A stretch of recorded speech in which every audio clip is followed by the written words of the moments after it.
beginning to build as the ship is getting closer to the Earth's atmosphere. Now, let's talk a little bit about how Starship will survive re-entry, hopefully, and control itself. Exactly. We've been talking about this entire flight test. There's 18,000 hexagonal ceramic tiles surrounding the bottom portion or the Earth-facing side of the ship. Passing through 100 kilometers altitude, good altitude for entry. Great call-outs there. Now, during atmospheric re-entry, the vehicle is going to see temperatures as high as 2,600 degrees Fahrenheit or over 1,400 degrees Celsius. So those tiles are there to help protect the vehicle from this extreme heat. Yeah, and the flaps will help control it. Now, one noticeable difference I see immediately, those flaps are not moving as much as they were on Flight 3. So that is a great sign, right? We had unplanned loss of roll control on Flight 3, so we added some additional thrusters, and we can see that they're working well, and we have a much more stable view. So those flaps, there's 4 of them, 2 at the top and 2 at the bottom. They're made out of stainless steel. And yeah, they help steer the ship, which, as we can see, the plasma continuing to build. Now, if the ship survives re-entry, it will have to perform a flip maneuver as well as a landing burn. We saw this demonstrated in a couple of high-altitude flight tests back in like 2020, 2021. Similarly, temperatures increasing on the nose within expected ranges. Great news there. It sounds like the temperatures that we are getting during this point, which again, we usually don't get during spaceflight because of this plasma. We're getting this live. This is great news. So similarly to, for example, the serial number 10 test that we saw a couple years ago, we're hoping to duplicate that again today. Hopefully we will see it live. And basically the 3 center engines of the ship will reignite and gimbal or point to help flip the ship until those engines are pointing down so that it can land vertically using Raptor's thrust. And as you can see, even from the beginning of the program, we've designed Starship to land on Mars where there are no runways or other humans to help out. We also want rapid reusability, so we're doing... The vehicle is passing through 85 kilometers altitude. The flaps have control of the vehicle. Great news. Flaps have control of the vehicle. That's exactly what we want to hear for this flight test. Yeah. Again, we are going to be doing a propulsive landing instead of a more traditional means like parachutes. And we are expecting re-entry to begin here in just about a minute. Re-entry, an awesome view that we have here. Starship remains on a good entry trajectory. This is the same view that we had when we first returned from the coast phase. Again, this is looking at the side of one of the flaps. It's incredible that literally at the bottom of this picture, we're basically looking through plasma, which is just absolutely mind-blowing. Wild, very wild. Now we are expecting entry to begin here in about 30 seconds or so. Entry to splashdown is expected to last about 6 minutes long. And that flip maneuver should occur around about 10 minutes before splashdown. And such incredible views that we're getting. Approaching peak heating region. Great call-outs there. Yeah, these views are absolutely astounding. Nose temperatures continue to rise within expected region. And in your bottom right-hand corner, you can also follow along with the altitude of ship as it's returning back to Earth. So once again, this view is basically looking down into the plasma blanket that is building up around the exterior of Starship. It is traveling, as you can see on your screen. You can look in the bottom right-hand corner and see how fast it's going, how high it is, as well as the general orientation.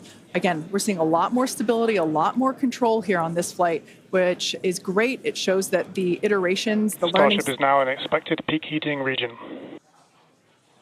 All right, great news there, telling us that this is basically the hottest point that Starship should get during its re-entry. Now, the heat shield is working with the atmosphere for some free braking, okay? The atmosphere is helping to slow the Starship down.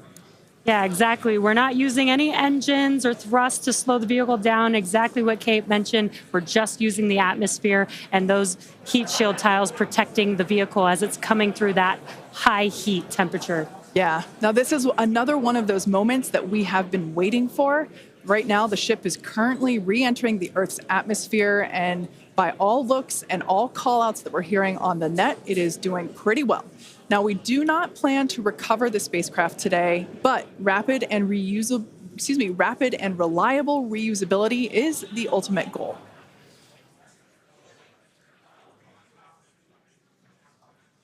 And just pausing to just take in this incredible new and different view that we're seeing.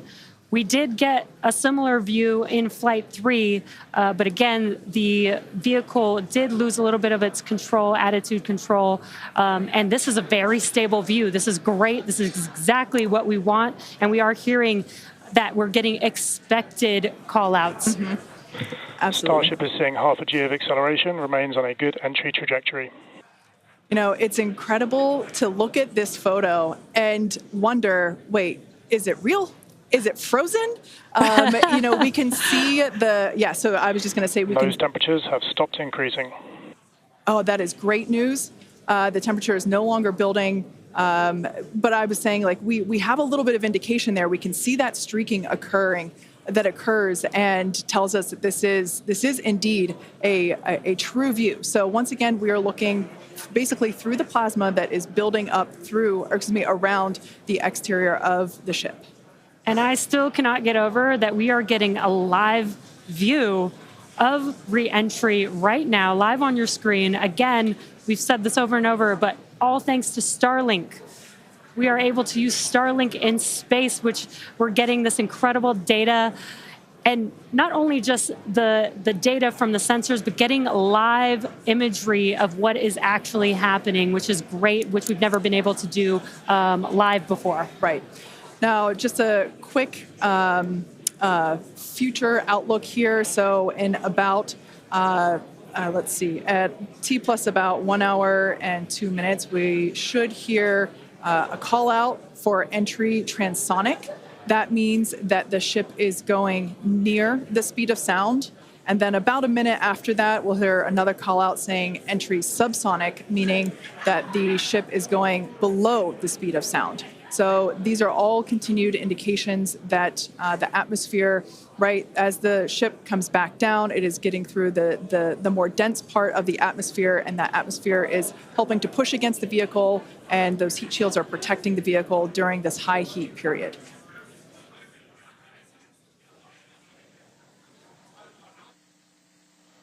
Yeah, Kate and Jesse, we're starting to see as the atmosphere gets denser, you're starting to see a few more particles make an appearance in the plasma there. You can see you're looking down at the aft end of the ship in the top left, and you're seeing essentially the flame build up as we go through reentry.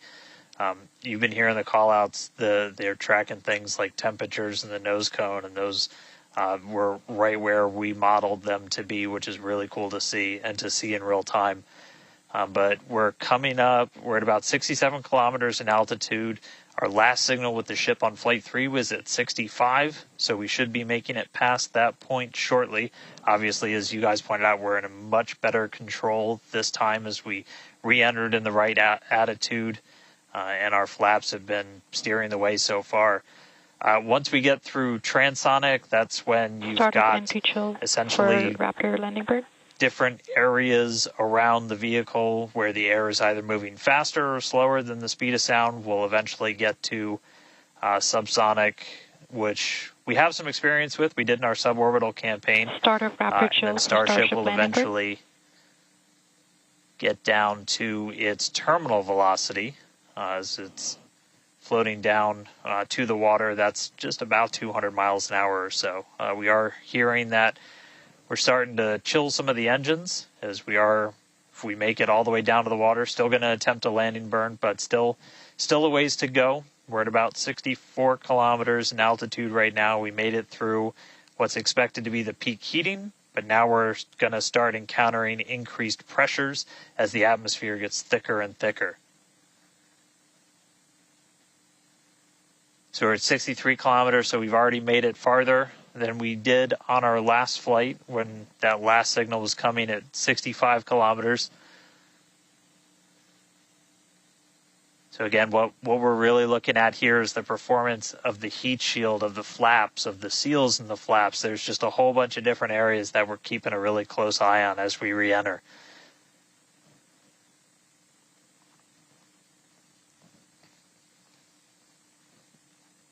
Starship remains on a good entry trajectory. And looking like we're still on a good trajectory. If you're seeing little camera moves, that's the flap moving as it continues to maintain the attitude of the vehicle as it re-enters. And I mean, not just camera views, but we've got sensors inside the ship. We've got those sensors down at the very aft end of the vehicle where we pointed out we had some intentionally missing tiles, where we've got some sensors looking at just how hot it's getting around there. We intentionally put those in essentially the least critical part of the heat shield, where if you had any kind of a breach, it wouldn't be great for reusability, but wouldn't be critical for actual making it through the reentry into the landing.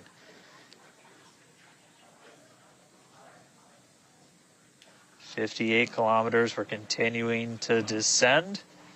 Again, right now we are over the Indian Ocean. We're actually getting closer and closer to that expected splashdown point, which is just to the off the northwest corner of Australia.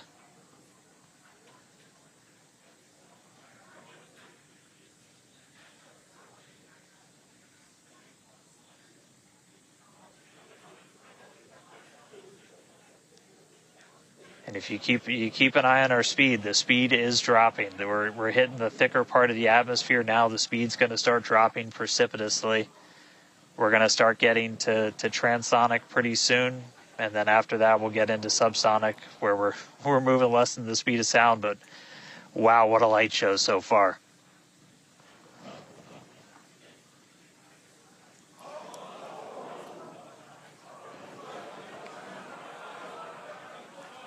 External temperatures are starting to come down. Again,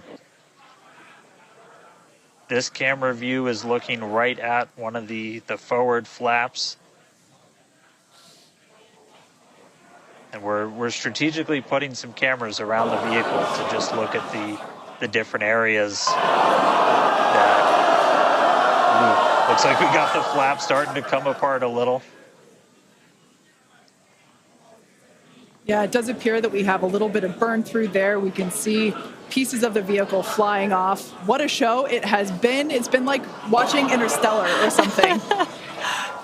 This is wild to see this, but the ship is still coming down, which is incredible to see. How far can it go? That is the question. Keep your eye on the altitude in the bottom right-hand corner. We're at 54 kilometers right now. Now, ultimately, the data is the payload today. We've been saying it multiple times. Our teams are sitting, reviewing this data live, learning where the hot spots are. As you can see, there's an obvious hot spot there with the flap, and learning how we can improve this design. The goal was to get as far through this high heat re-entry as possible. Ideally, we'd love to make it all the way down and perform that landing burn and flip maneuver, but we may not get that far today. We will see. Again, this is a test, and we are gathering as much data as possible, visual data as well, which we can see here. We are getting a lot of debris covering the camera on your screen, but we can still see some of those sparks and flames from that high heat as ship is making its way back down to Earth. Ship now at 50 kilometers and closing. The good news is we still got, looks like that camera lens just cracked. It's safe to say ship's getting a little beat up, but that's to be expected on a test flight. We are still learning how to improve the ship for total survival and recovery of the high heat reentry. I'm honestly impressed that we're still getting this live view despite how much debris is coming off of this flap right now. The fact that we've got it is good news. And I may have jinxed it. I apologize. Look at that. It's back. We are still going. And the teams here at SpaceX are excited, as you can tell by the cheering behind us. There's still a sizable crowd here at Mission Control Center, Hawthorne. A splashdown is expected in just about 4 minutes from now. And we're still moving. We still have live views. Starlink is Vehicle doing is an incredible approaching job. maximum entry dynamic pressure. External temperatures are dropping. Okay, good news. Those external pressures are dropping. The question is, how much the ship is left? We can't really tell. We can still see some of that particulate coming off. And unfortunately, we do have a cracked camera lens. But for any photographers out there and videographers, we know that's part of the gig sometimes. Yeah, and you can see that the speed is rapidly slowing down. That's actually really great news for us. We want the vehicle to be slowing down before it splashes down into the ocean. That'll help set us up for that flip maneuver, engines first down into the water. Exactly. So we have seen this flip maneuver demonstrated on previous high altitude flight tests like serial number 8. Oh, more views. Or excuse, I should say more light coming through the view that we have through that cracked and dirtied lens there. But yeah, so we're hoping that this flip maneuver, that we can pull it off as soon as we get those views back. If we can get them, if the ship is still around, we will bring it back to you. Vehicle has passed maximum dynamic pressure. That is great news. Maximum dynamic pressure being the moment in which the vehicle experiences the greatest amount of aerodynamic pressure. Speed still dropping. We're now at 37 kilometers above the ocean. Just like Flight 3, we are targeting a splashdown in the water in the Indian Ocean. And we don't have a live view right now, but because we're still getting data and telemetry, that does tell us that ship is still doing okay, at least. And there we got that live view back. The crowd very excited to see that view, despite not being able to see very much. The fact that it's there tells us the ship is still alive. Yes, and collecting data, continuing to collect data as we get closer and closer to Earth. Yes, now 30 kilometers, now 29 above the Starship Indian is Ocean. at 30 kilometers altitude, Mach 2. Sounds like the vehicle's traveling, as we just heard, Mach 2, which is, looks like we might, I thought maybe it might clear up. It is a little bit, now at T plus 1 hour, 3 minutes and 13 seconds into Starship Flight 4, hoping that the ship can hang on. It's probably potentially hanging on by a couple of bolts and threads, but it's still going, and that is excellent news. That deceleration is looking incredible. We're about to go under 1,000 kilometers per hour. Yeah. Starship is at 20 kilometers altitude. Now, keep in mind that even though we can't see anything, the data itself is what we really are. Starship is subsonic. Subsonic, they're telling us it's traveling below the speed of sound.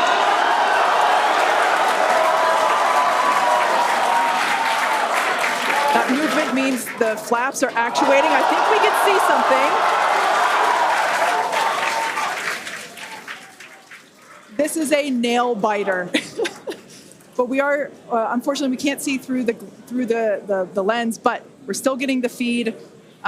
Starship is now 11 kilometers over the ocean. All this data is incredibly important, even if, it breaks up right now.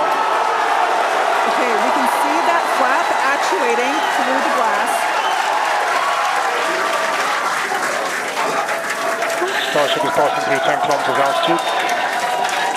Okay, the next milestone will be initiation of the flip maneuver and landing burn. Keep an eye on the bottom right corner of your screen for those 3 center engines to relight. They will gimbal or angle so that the ship flips itself back up vertical and hopefully lands in a vertical position. And the crowd is very excited to get this view of that flap still maneuvering. Starship is passing through 5 kilometers altitude.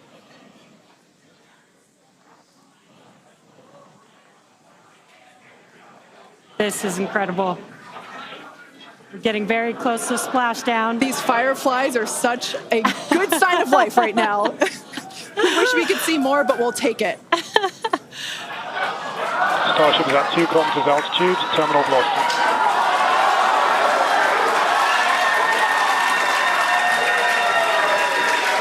Landing burn startup for Starship. All right, good news there.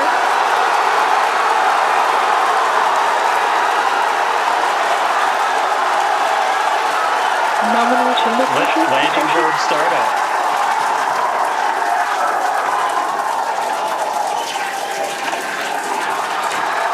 Starship is in landing burn. Landing burn shutdown. The landing burn shutdown was commanded.